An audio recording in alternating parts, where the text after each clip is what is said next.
In this class, we are going to understand the immitance audiometry and how it checks the functioning of the middle ear. Correct?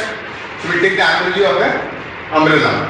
So this umbrella is something which I am catching in the month of November because it is Chennai and we have return monsoon. Fine. The umbrella should open. The switch is not working. So I have to push it like this. The first function of the umbrella is not very appropriate because the umbrella should be reflexive also. Okay, so one of the tests which is done in the middle ear, which I will be telling, is the acoustic reflex. The middle ear should immediately respond to some amount of input which is given. Now the way the umbrella is there, the function of the umbrella, if it is to be tested, then the first thing which we have to test is that how much of water it prevents from entering in. Okay? In the middle ear, the function of the middle ear is what? The function of the middle ear is to permit maximum sound to go in. So, the first check of the middle ear should be that what is the efficiency by which it permits sounds to go in. That is known as the compliance of the middle ear. Correct? Just checking how much of water is prevented by the umbrella is not enough. We should see whether some good amount of air or some good pressure of water comes in, whether the umbrella can tolerate it or not. Positive. And if it blows out from down, negative, still it can tolerate or it breaks. So the efficiency of the umbrella is also checked by giving different amount of air pressure and water pressure. So across pressures of water and air, it should be functioning also. First is the reflex. Second is the capability to stop water. The third is the capability to stop water against air pressure and water pressure. Correct? So these are the functions. So here, if middle ear is a mechanical system, then we are also checking the same thing. We are trying to see how much the middle ear can permit sounds to go in. Permission of sounds to go in is known as the compliance of the ear. So here, how do we do? We take in a probe.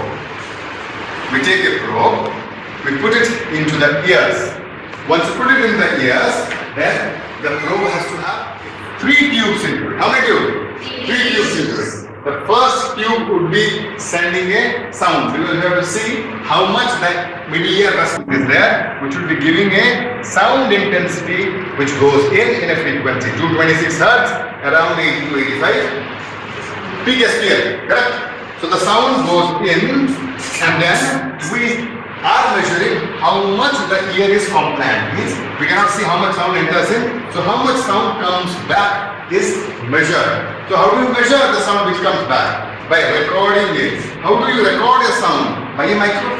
When you speak on a microphone, it records out your sound. The pressure is converted into electricity. So the second tube would be having a the first tube would be having a speaker. I told it wrong.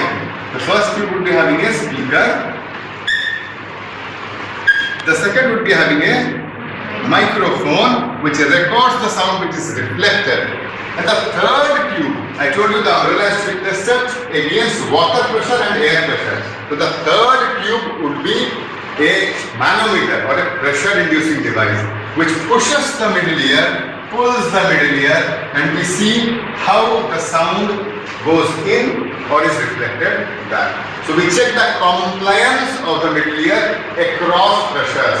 So there will be 3 things. One is a speaker which gives a sound which goes in. The other is a microphone which records back the sound which comes out. And third is a manometer which gives positive pressure to negative pressure and sees how the middle ear behaves when the pressure is changed. Correct? Now what happens? We put it into the ears, we give a tone, the sound goes in, returns back, we record it, and you can see if this is the compliance value, how much sound goes in, then as your middle ear is at 0 dappa in a normal condition, that means the pressure which is outside, that means here, and the pressure which is in the middle ear, the pressure which is outside and the pressure which is in the middle ear, if both of these pressure, means pressure A and pressure B, let us say, which is outside, if pressure A is equal to pressure B, then the middle ear is most efficient. So in normal cases like this, if you do not have any middle ear pathology, when the air pressure A and air pressure B is equal, then here you can see the middle ear is maximum compliant at 0 DAPA. DAPA is unit pressure. And as you push in a positive pressure of 200 DAPA, slowly from 0 to 200, and then a negative pressure of minus 400 DAPA, then automatically the compliance of the ear reduces, minimum. In the maximum radius it will be minimum. That means maximum sound is reflected sound. The moment you push the tympanic membrane that side, that means the tympanic membrane goes like this. So this will be the condition when there is a super positive pressure into it, let us say 200 DAPA here. So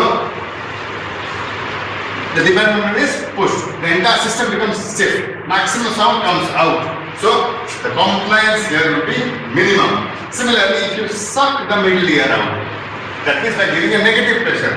So if you suck the middle ear out, the tympanic membrane will be shifting this side. This is minus 400 DAPA. So here you have sucked the tympanic membrane out. Again, this has been stretched unnecessarily. So the compliance has again, you see, gone down.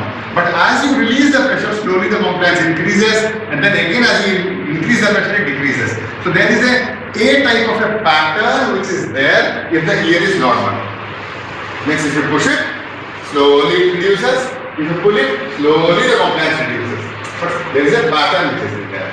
In case there is a disease like otosclerosis, in case there is a fixation of the middle ear bones, then this compliance will not be there. So the tympanogram would be shallow. It will not be this sharp as it is. It becomes shallow. So this A-type tympanogram is A-type tympanogram. If it is shallow, then it becomes A-type tympanogram as in otosclerosis. If there is a full fluid into this ear, will the membrane go back, come front and stretching will be there? No, there is no scope of it because it is all filled with fluid. So there is no change and there will be a straight type of a tympanogram known as a B-type tympanogram. So B-type tympanogram is this. So these basic tympanograms will be coming based upon the pressure which will be given to the ear. So that is what a tympanogram is. The first thing is the flexibility of the ear and middle ear and the amount of sound which goes in. That's the compliance of it. So we tested it, right? The second test which is done is known as the acoustic reflex. That means if I give a very loud sound, then my ear should be protected also. So there is a stapedius muscle. This muscle is known as what? Stapedius muscle. It is supplied by which nerve? Facial nerve, remember that. Seventh nerve, not the eighth. Eighth nerve is the auditory nerve. Seventh nerve, correct? So this stapedius muscle does what? Reflexively contracts the middle ear and the compliance goes down. So this is checked in acoustic reflex. So this is known as acoustic reflex. The compliance is going like this, and there is this loud sound, let's say 90 decibel, which increase for 1 second, then stop. So there will be a reduction in the compliance. So this bucket type of thing which is shown is, it shows that there is a reduction in the compliance because of loud sound, which a middle ear should be doing to protect the entire ear. So this is also checked. The third thing which is there in the middle ear is the Eustachian tube. This Eustachian tube gets connected to your nasopharynx in this particular area behind.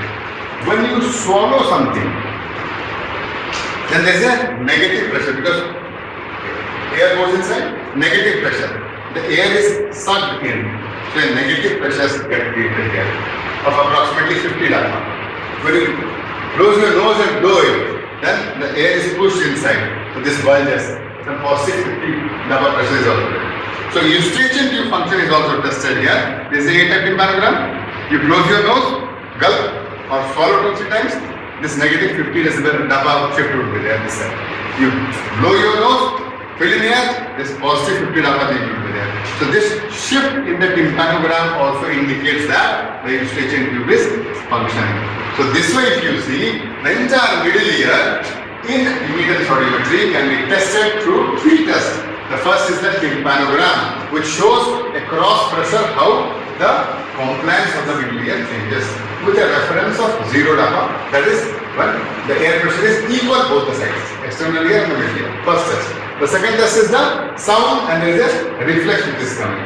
Second test. The third test is the Eustachian tube function test, where we ask the person to swallow, and blow, once and on. So these are the 3 tests in immitance audiometry. I hope you understood, right?